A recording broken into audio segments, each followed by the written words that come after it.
Hello all Joseph Reviews viewers, how's it going? And since that we have all heard the news on this very sad news of the passing of the legend, great Stan Lee, who passed away, unfortunately, which is very sad news. And I'm wearing a Marvel shirt, the man who created all the superheroes in Marvel. And I have some superhero books there. Yeah. I'm basic. Superheroes is like my hobby, really. So, yeah. Most people's hobbies, anyway. Because I love superheroes, I really do. I've had since I was a child, and now I'm getting older, and now I'm 18 years old. I still have a place in my heart, superheroes.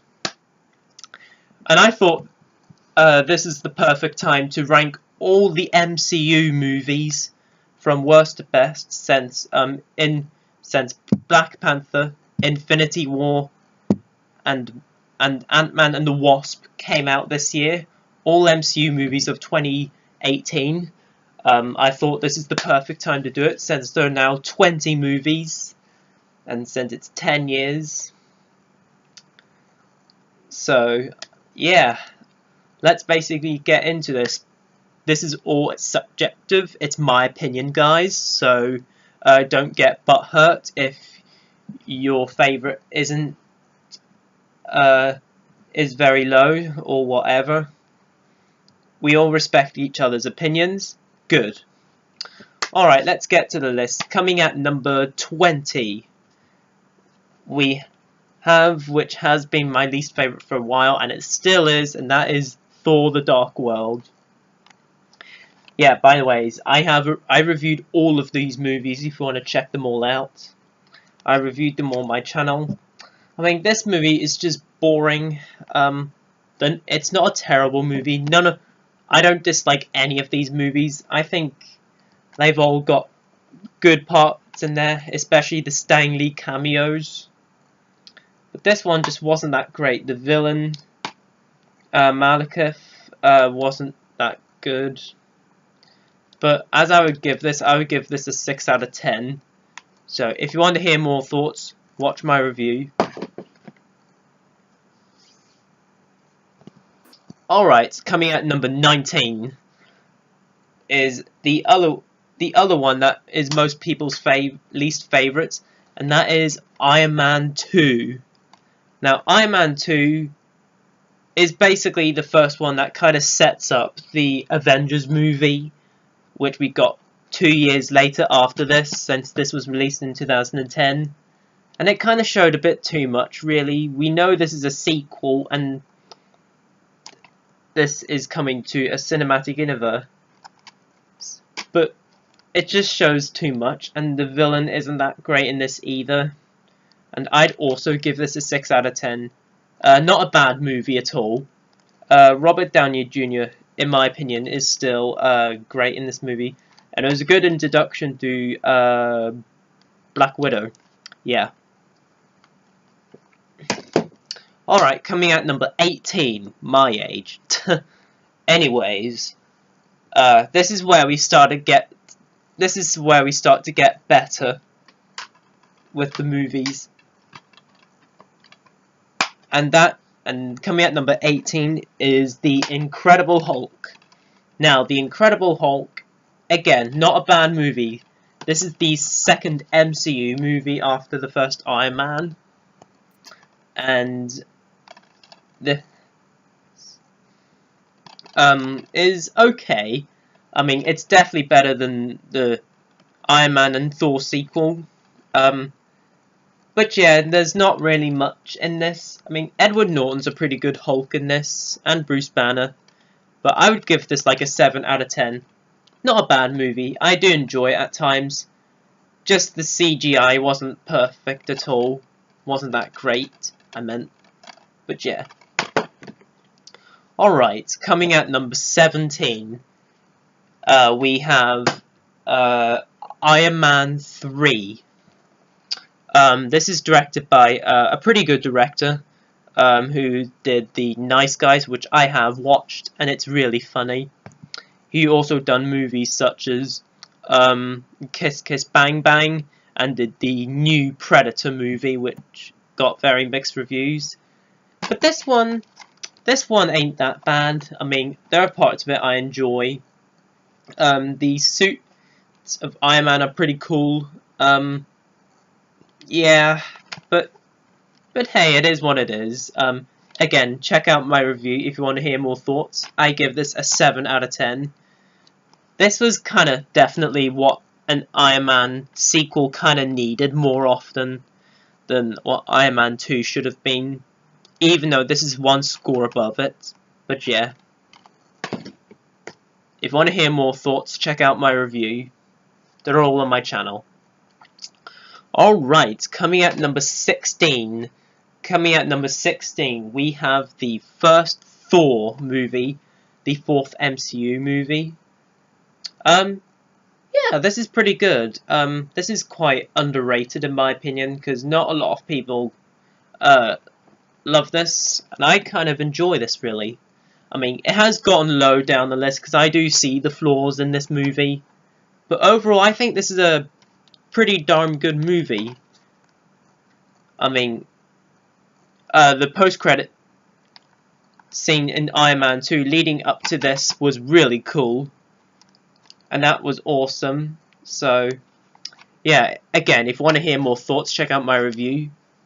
First time we got to see Loki, and boy was Loki good in this movie, played by Tom Hiddleston. Yeah, I give this an 8 out of 10.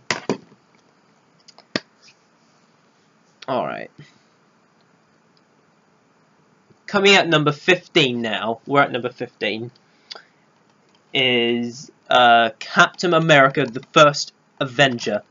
Yeah, again, this one's pretty good, like the original Thor. This one's pretty good. I mean, it's definitely the weakest Captain America, but this is still a pretty darn good movie, even though some people don't enjoy this as much. But I think it's a pretty good origin story to Chris Evans. No, not Chris Evans. Steve Rogers, Captain America. Yeah, you know what I mean. But yes, overall, pretty good movie. The movie before the Avengers. And hey, I give this an 8 out of 10. Yeah.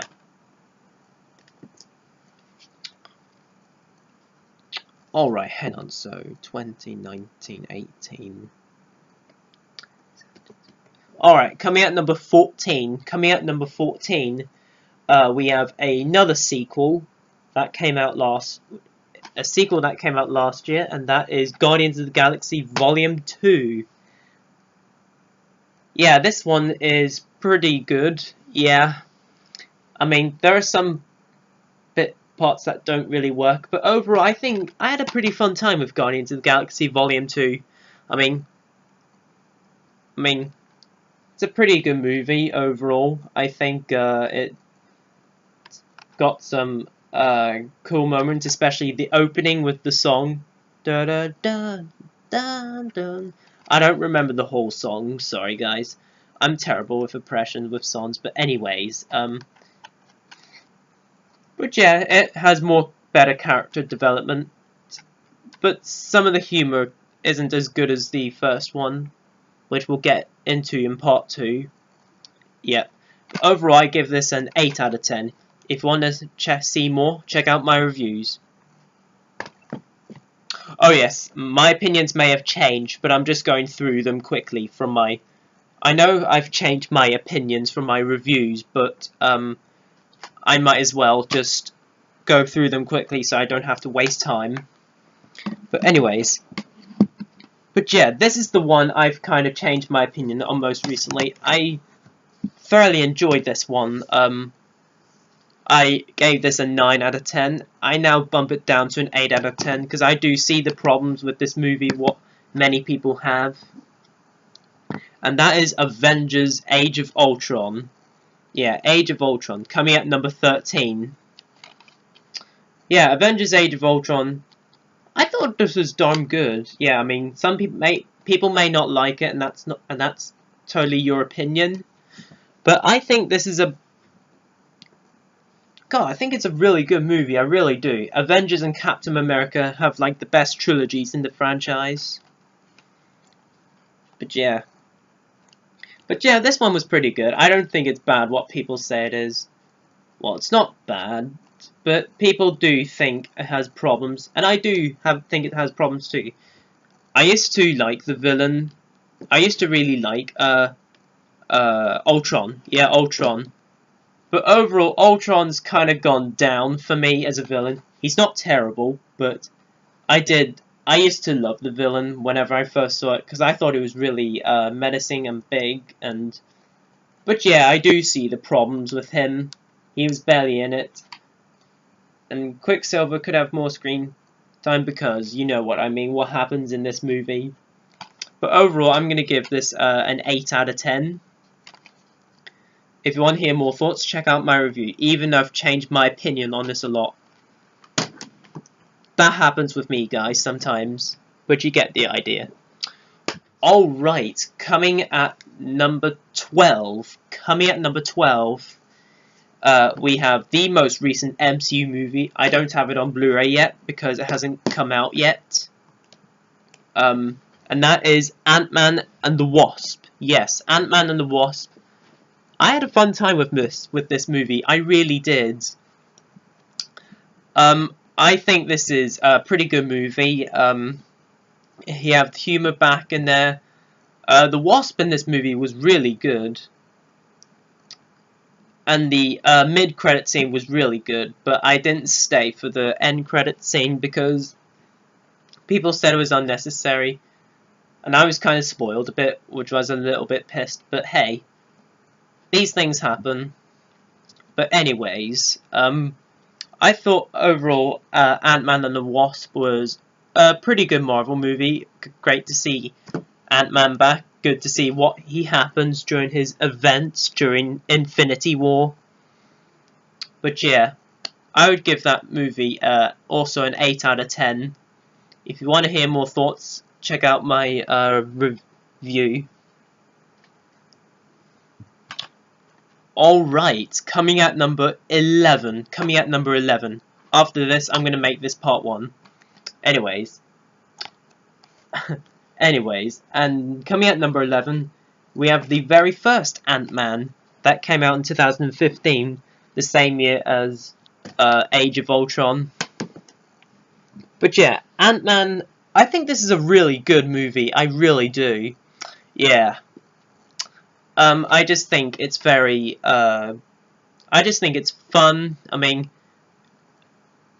probably the biggest surprise out of all the MCU movies. We thought this was going to be the first failure because Edgar Wright, one of my favourite directors, dropped out. So, if you want to hear more thoughts, check out my review. I give this a 9 out of 10.